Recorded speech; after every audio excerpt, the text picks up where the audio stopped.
ஒரே 5 ஆண்டு காலத்தில் விவசாயிகள் தொடக்க வேளாண் வங்கியிலே பெற்ற பயிர்க்கடன் 2 முறை தள்ளுபடி.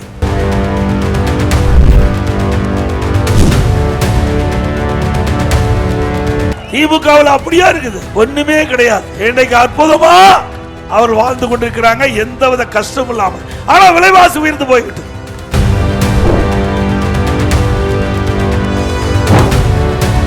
மத்திய அரசாங்கம், நான் முதலமைச்சர் இருந்த பொழுது மத்திய உள்துறை அமைச்சர் நேரடியாக சென்னைக்கு வந்து மெட்ரோ ரயில் திட்டம் கட்டம் 2க்கு 63,000 கோடியில அடிக்கல் நாட்டப்பட்டது. திரு ஸ்டாலின் அவர்களே,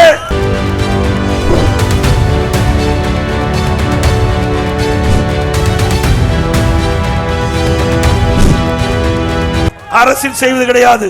இந்த ஜாதி இந்த மதம் என்பதே எங்களுக்கு கிடையாது. யார் இந்த கட்சிக்கு உழைக்கிறார், யார் மக்களுக்கு சேவை செய்வார், யார் தலைமைக்கு விசுவாசமாக அவர்தான் எம்எல்ஏ ஆக முடியும்.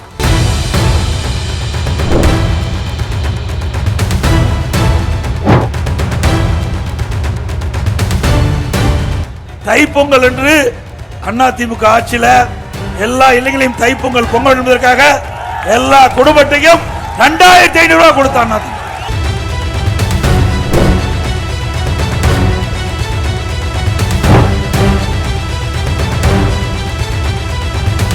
ஏழைகளும் சரி, தாழ்த்தப்பட்ட மக்களுக்கு, வீட்டுமனை இல்லாதவர்களுக்கு அதிமுக அரசாங்கமே வீட்டுமனை வாங்கி கொடுத்து கான்கிரீட் வீடு கட்டி கொடுக்கும்.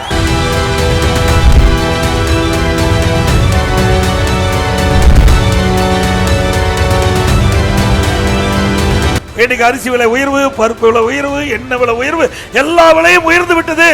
மக்களுக்கு வேலை வாய்ப்பு குறைவு, செலவு அதிகம், வருமானம் குறைவு, மக்கள் படுகின்ற துன்பம் இந்த திராவிட மாடல் ஆட்சியிலே பார்க்கிறோம். இதுதான் தற்போது நிலைமை.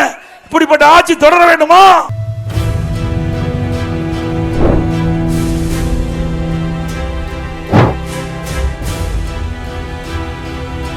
மக்களை, தமிழகத்தை பை பை ஸ்டாலின்.